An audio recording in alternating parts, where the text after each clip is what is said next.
Before anyone touches my father's will, someone in this room should finally tell the truth." Harrison Graves' voice cut through the dining room so quietly that nobody moved at first. The grandfather clock near the staircase ticked once. Then silence swallowed the room again. Rain tapped softly against the tall windows of Graves Manor, while crystal chandeliers cast pale gold light across the endless oak table. Victoria Graves sat frozen near the fireplace, one manicured hand still wrapped around her wine glass. Across from her, David stared toward the doorway as if he'd seen a ghost walk in from the storm. Isabel slowly lowered the silver wine bottle beside him, her elegant smile never fully disappearing, though her eyes sharpened instantly. At the far end of the room, Eleanor remained seated beneath the chandelier, fingers trembling faintly against the edge of her pastel cardigan. Nobody stood to welcome Harrison home. After 18 years away, the black sheep of the Graves family had returned carrying nothing except an old leather coat damp from rain and a calm expression that unsettled everyone at the table. He looked older than the framed photographs hidden away upstairs. His silver hair was rough and uneven, his weathered face lined by hard years spent far from the polished world of old-money Connecticut estates and private country clubs. Yet somehow, standing there beneath the glow of the chandelier, Harrison looked stronger than anyone else in the room. James, the family's longtime butler, quietly closed the front doors behind him. The heavy sound echoed through the mansion like the ceiling of a vault. Ethan watched everything from near the staircase, confusion tightening in his chest. He had heard Harrison's name his entire life in whispers. A disgraced son, a thief, a man who betrayed the family company and disappeared before Ethan was born. But none of those stories matched the man now standing at the entrance of the dining room, while every powerful person at the table avoided his eyes. Thomas Whitmore, the family attorney, adjusted his glasses carefully and cleared his throat. "Harrison," he said cautiously, "we weren't expecting you tonight." Harrison removed his gloves slowly, placing them on the edge of the table beside an untouched crystal plate. "I know," he replied. His voice remained steady, controlled. "That's why I came before the will was opened." David finally stood from his chair so abruptly that it scraped against the hardwood floor. "You lost the right to walk into this house years ago," he said, though the exhaustion in his face weakened the anger in his words. Harrison looked at him quietly for a long moment. Then his eyes shifted toward Victoria. "Did I?" he asked softly. Victoria's wine glass trembled once against the china plate before she tightened her grip around it again. And in that moment, Ethan realized something that made his stomach turn cold. Everyone in the room was afraid of Harrison Graves. Nobody spoke for several seconds after Harrison sat down at the empty seat near the end of the oak table. The only sound inside the dining room came from the rain sliding against the tall windows overlooking the dark Graves estate. Ethan remained near the staircase, watching carefully as James stepped forward to place a fresh plate in front of Harrison without being asked. The old butler's hands moved with quiet precision, but Ethan noticed something strange. James looked relieved, not nervous, relieved. That unsettled him more than Harrison's sudden appearance. Victoria slowly placed her wine glass onto the tablecloth and straightened the pearl necklace around her throat. "Your father's funeral ended 3 hours ago," she said coldly. "You should have stayed gone." Harrison glanced briefly toward the massive portrait hanging above the fireplace. Charles Graves looked down over the dining room exactly the way he had for decades, stern and unreadable beneath layers of dark oil paint and gold framing. "I came to pay my respects," Harrison replied calmly. Isabel leaned back in her chair beside David, elegant and composed beneath the chandelier light. "How touching," she said softly. "After 18 years." David rubbed one hand across his jaw, exhaustion visible in every movement. His dark suit still carried faint wrinkles from the funeral service earlier that afternoon. "What exactly do you want?" he asked. Harrison did not answer immediately. Instead, his eyes drifted slowly across the room as if measuring how much had changed while he was gone. The same antique silverware rested beside every plate. The same crystal decanters stood untouched near the fireplace.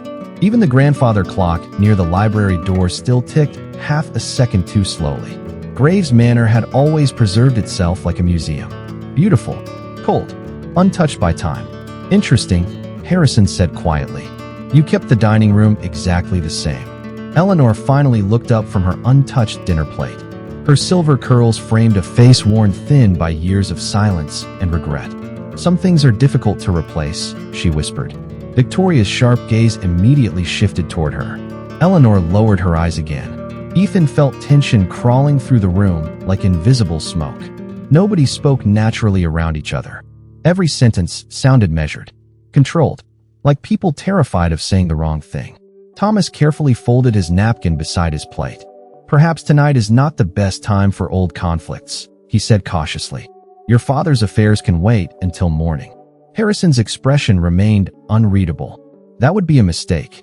Isabel's eyes narrowed slightly. "Why?" she asked.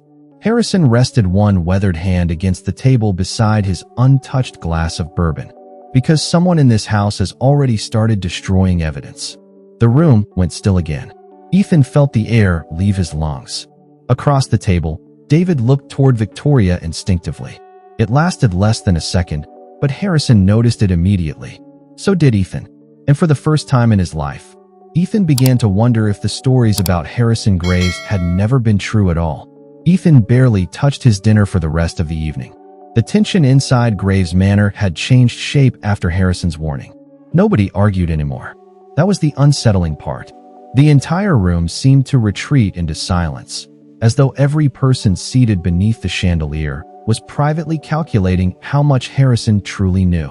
James moved carefully around the table, collecting untouched plates while thunder rolled somewhere far beyond the estate grounds. Ethan watched Harrison from across the room. He expected anger from a man who had been erased from his own family for nearly 2 decades. Instead, Harrison appeared strangely calm, detached almost, like someone returning to a familiar storm he had already survived once before. Victoria finally stood from her chair first. "Thomas," she said sharply, "I believe tonight has become unnecessarily dramatic." She smoothed invisible wrinkles from the sleeve of her dark silk dress before looking directly at Harrison. "Whatever games you came here to play, they will not change the terms of Charles's will." Harrison leaned back slightly in his chair, denim jacket folded neatly beside him. "You seem very confident about what the will says," he replied quietly. Victoria's expression tightened for only a second, but Ethan noticed it. So did Isabel. Isabel slowly reached for her wine glass, her polished voice softer than the storm outside. "Harrison," she said, "people disappear for 18 years when they want to escape consequences." David closed his eyes briefly at those words. Fatigue weighed heavily across his face. Ethan had seen his father stressed before during board meetings and shareholder crises, but tonight felt different. David looked trapped between 2 versions of the past, unable to trust either one. Harrison did not react to Isabel's comment immediately. He simply looked toward the rain sliding down the tall dining room windows. "You know," he said after a long silence, "my father used to say this house could survive anything except fear." Nobody answered him. The fireplace crackled softly behind Victoria while shadows flickered across the portraits lining the walls. Ethan suddenly understood why he had always hated family dinners inside Graves Manor. The mansion looked beautiful from the outside. Perfect lawns, stone fountains, imported chandeliers. But inside, every room carried the feeling of people hiding things from one another. Thomas slowly removed a sealed envelope from the leather briefcase resting beside his chair. The movement was small, but every pair of eyes followed it instantly. "Charles instructed me to gather the family tomorrow morning for the official reading," Thomas said carefully. "Until then, I strongly advise everyone to remain calm." Harrison's eyes settled on the envelope. "Did my father leave instructions regarding the North Wing?" he asked. Eleanor suddenly dropped her fork against her plate with a sharp metallic sound that echoed through the dining room. Her pale face lost what little color remained in it. Victoria turned toward her immediately. "Eleanor," she said coldly, "pull yourself together." But Ethan was no longer looking at Victoria. He was staring at his grandmother. Because for the first time all night, Eleanor Graves looked terrified. The dining room slowly emptied after Eleanor's reaction, but the tension inside Graves Manor did not disappear with the sound of retreating footsteps. It settled deeper into the walls instead.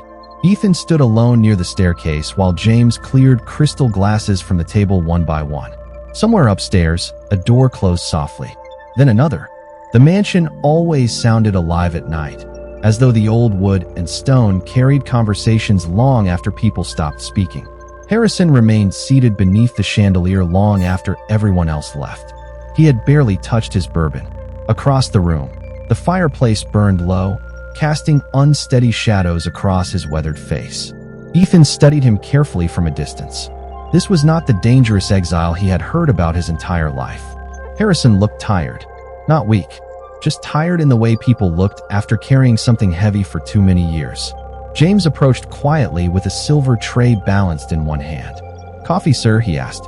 Harrison gave a small nod. "Thank you, James." Ethan noticed the familiarity between them immediately. James poured the coffee carefully into an old porcelain cup with faded gold trim. "I kept your father's study untouched," the butler said softly. Just as he asked, Harrison stared into the dark coffee for a moment before replying. "And the north wing?" James hesitated, only briefly. "Locked since 1998. Ethan's stomach tightened. 1998. The same year Harrison disappeared from the family. Harrison finally looked toward Ethan for the first time that evening. His gray eyes were calm but observant, the kind of eyes that noticed details most people missed. "You are David's son," he said quietly. Ethan nodded. "Ethan?" Harrison studied him for another second. "You look like someone else." Before Ethan could ask what he meant, footsteps echoed across the upstairs hallway. Isabel appeared at the top of the staircase wearing a cream-colored silk sweater draped neatly over one shoulder. Even late at night, she looked polished, controlled, perfectly suited for the world of private schools and old money charity galas. She rested one hand lightly against the railing while looking down at Harrison. "You always did enjoy unsettling people," she said calmly. Harrison leaned back slightly in his chair. "No," he replied. "I just stopped helping them hide." Isabel's expression barely changed, but Ethan saw something flicker behind her eyes. Concern. Real concern. She descended the staircase slowly, heels clicking softly against polished hardwood. "You should leave before tomorrow," she said once she reached the dining room. "This house does not belong to you anymore." Harrison glanced toward the dark hallway leading deeper into the manor. "That depends," he said quietly, "on what my father left inside the north wing." Isabel's fingers tightened slightly around the staircase railing. It was a tiny movement, almost invisible, but Ethan saw it clearly, and suddenly he realized something else. Every single person in Graves Manor seemed terrified of one locked part of the house. Ethan did not sleep that night. Long after the lights inside Graves Manor dimmed, he remained awake in the small sitting room outside the library, watching rainwater slide down the tall windows overlooking the estate gardens. The house felt different with Harrison back inside it. Not louder, stranger, like someone had opened a sealed room and let old air move through the hallways again. Around 2 in the morning, Ethan heard footsteps crossing the marble floor near the library entrance. He looked up to see Eleanor standing there in her pale blue cardigan with both hands wrapped tightly around a porcelain teacup. She looked exhausted, older than she had at dinner. "You should be in bed," Ethan said softly. Eleanor managed a faint smile that never fully reached her eyes. "Nobody sleeps well in this house anymore." She moved slowly toward the fireplace and lowered herself carefully into one of the leather chairs facing the dying embers. Ethan noticed her hands trembling again. "Grandma," he asked carefully, "why is everyone afraid of the north wing?" Eleanor stared into the fire for several seconds before answering. "Because that part of the house remembers things people worked very hard to bury." Ethan frowned slightly. "What happened there?" Eleanor's expression tightened immediately. "You sound exactly like Harrison when he was young," she whispered. Ethan sat forward. "Then maybe somebody should finally tell me the truth." Before Eleanor could answer, the library doors opened quietly behind them. Harrison stepped inside, carrying an old brass key in one hand. Rainwater still darkened the shoulders of his coat. Ethan realized he must have been outside walking the estate grounds alone in the middle of the storm. Harrison looked toward Eleanor first. "I checked the greenhouse," he said calmly. "The basement entrance is still there." Eleanor closed her eyes briefly. "Charles promised he sealed it permanently." Harrison gave a tired smile that held no warmth. "Father made many promises." Ethan stood slowly from the sofa. "What basement?" Harrison finally looked directly at him. "Under the north wing," he replied. "Your great-grandfather built it during the 1940s.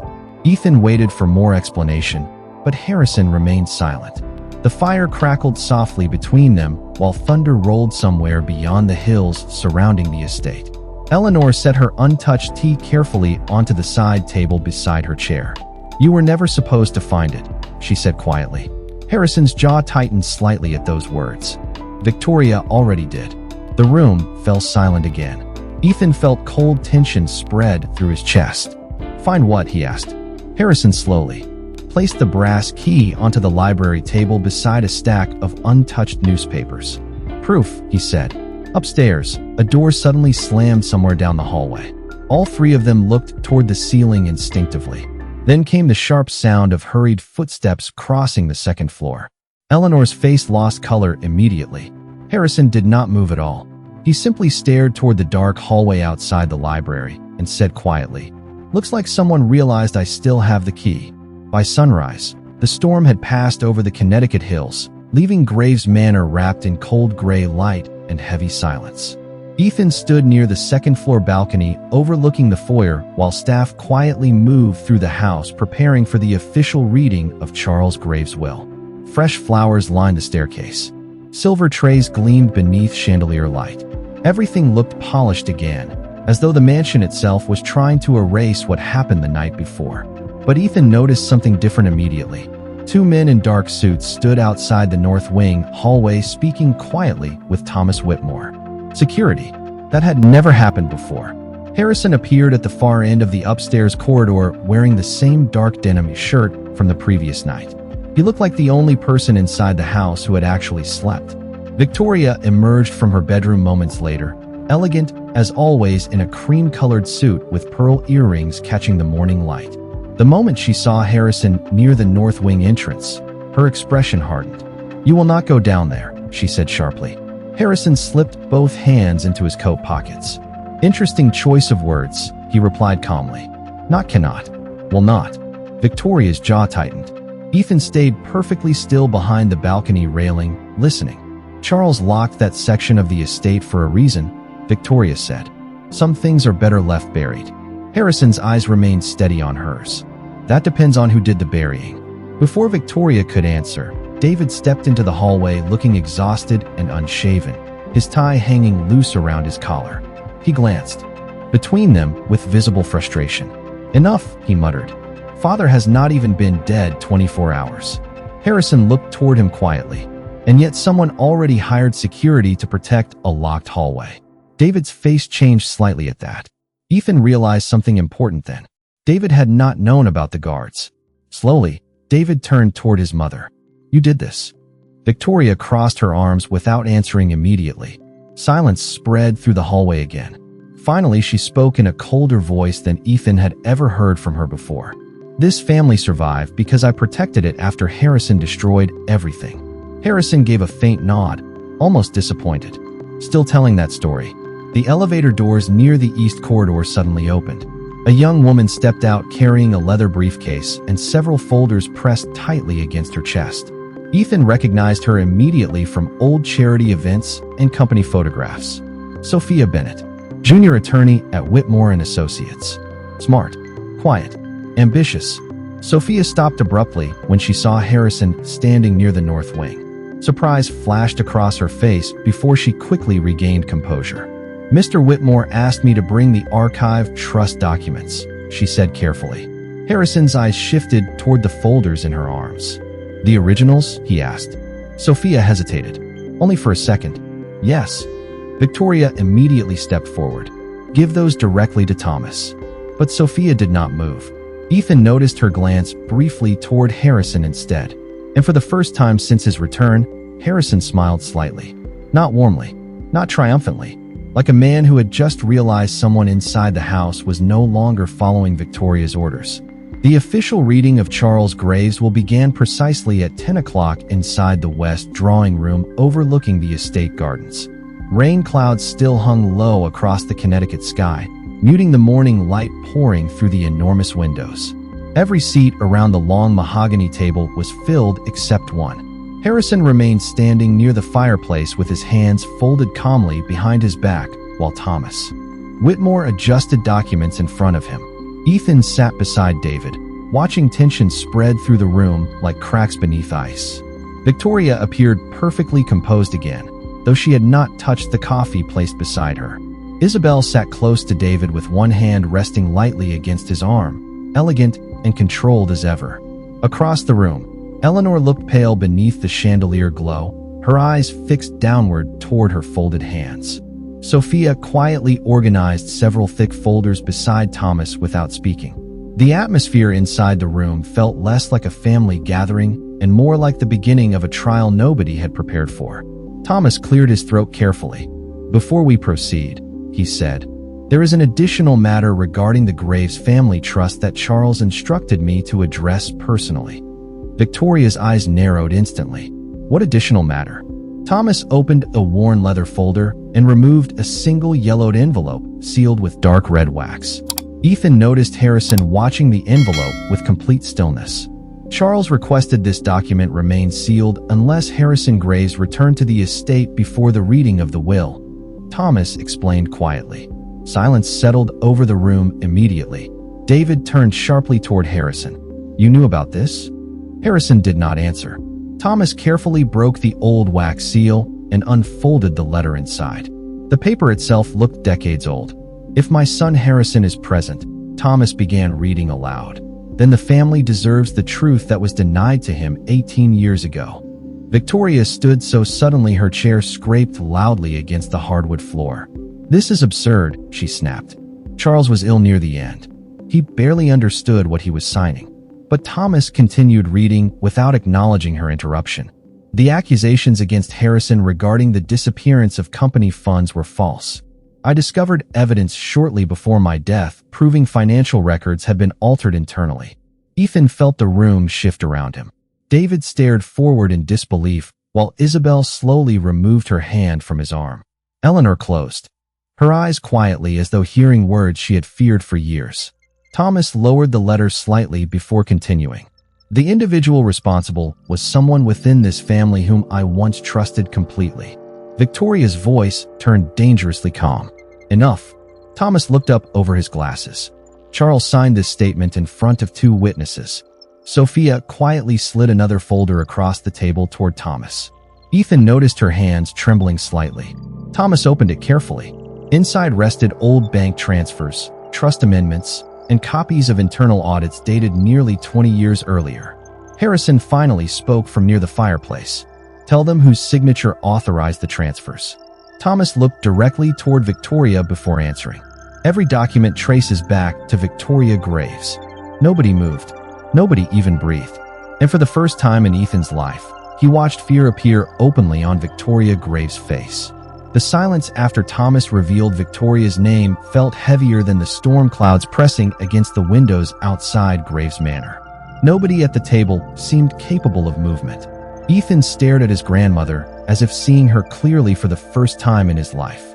Victoria Graves had always controlled every room she entered with flawless composure, but now tiny cracks had begun to appear beneath the surface. One hand rested flat against the mahogany table while the other tightened slowly around the back of her chair. Across from Ethan, David looked physically ill. His face had drained of color, and the exhaustion already weighing on him seemed to deepen with every passing second. "This cannot be real," he whispered. Isabel turned toward Thomas sharply. "You are presenting 20-year-old financial records immediately after Charles's funeral," she said carefully. "Do you honestly expect anyone to believe this without verification?" Sophia finally spoke for the first time since the meeting began. "The documents were verified last month." Her voice remained calm, though Ethan noticed the tension in her posture. Victoria's eyes snapped toward her instantly. "You had no authority to access those archives." Sophia held her gaze without lowering her own. "Charles Graves signed the authorization personally before his death." Harrison remained near the fireplace, watching the room unravel with unsettling calm. Ethan realized something important then. Harrison was not surprised by any of this. He had come back expecting it. David slowly pushed his chair away from the table and stood. "Mother," he said quietly, "tell me this is not true." Victoria's expression hardened again almost immediately, rebuilding itself piece by piece into the cold control Ethan had known his entire life. "Your father made mistakes near the end," she replied. Harrison manipulated him exactly the way he manipulated everyone else. Harrison finally looked directly at her. You told him I stole from the company because you needed someone to blame after the offshore accounts were discovered. Victoria laughed softly then, but the sound carried no warmth. You disappeared for 18 years, Harrison. Innocent people do not vanish. No, Harrison replied calmly. They leave when staying alive inside a family becomes impossible. The room fell silent again. Ethan noticed Eleanor trembling quietly beside the windows. Tears filled her eyes, though she seemed almost afraid to let them fall. Thomas slowly opened another folder from the stack beside him. There is more, he said carefully. Victoria's voice sharpened immediately. We are finished here. But Thomas ignored her. He removed a faded photograph and slid it carefully across the table toward David. Ethan leaned forward instinctively. The photograph showed Charles Graves standing beside Harrison inside the North Wing basement nearly 25 years earlier. Behind them sat dozens of storage boxes and filing cabinets. David frowned. What is this? Harrison answered quietly before Thomas could speak. Your father's private archive. Sophia opened another folder beside her, including original trust documents, internal recordings, and personal correspondence. Ethan looked toward Harrison slowly. That is what is hidden under the North Wing. Harrison nodded once. Your grandfather kept proof of everything down there. Victoria suddenly slammed one hand against the table hard enough to rattle the crystal glasses. You will not open that basement. And for the first time since Harrison returned, Ethan realized this was never just about money. Whatever existed beneath the North Wing could destroy the entire Graves family forever.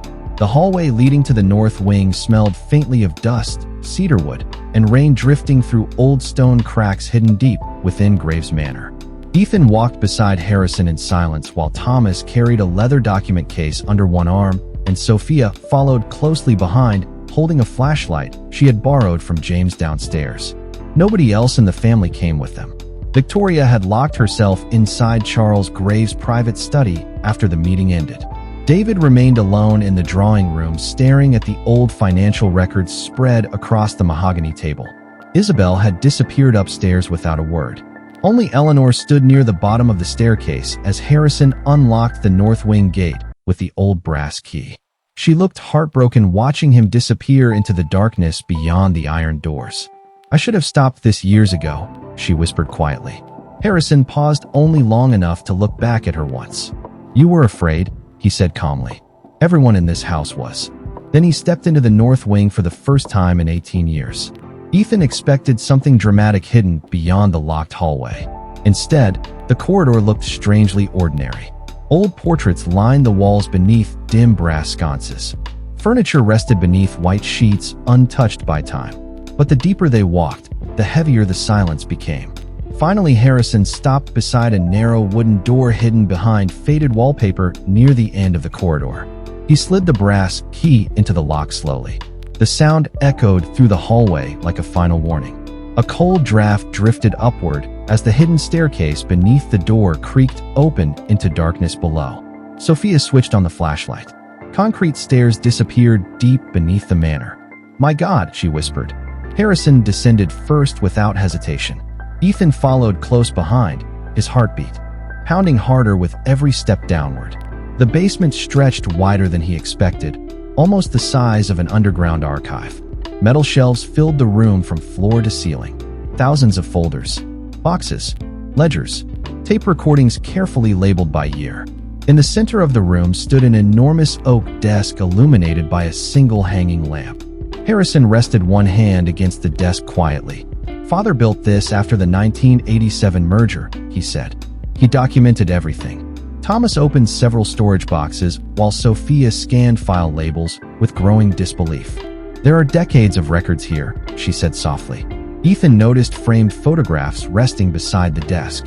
Charles Graves standing beside Harrison during company meetings, charity events, vacations, smiling naturally together in ways Ethan had never seen in the portraits upstairs. Grandfather trusted you, Ethan said quietly. Harrison looked down at one of the photographs for a long moment before answering, until someone convinced him not to. Thomas suddenly removed a cassette tape from one of the boxes and stared at the handwritten label attached to it. His face lost color almost instantly. "Harrison," he said carefully, "you need to hear this." Harrison inserted the tape into the old recorder sitting on the desk.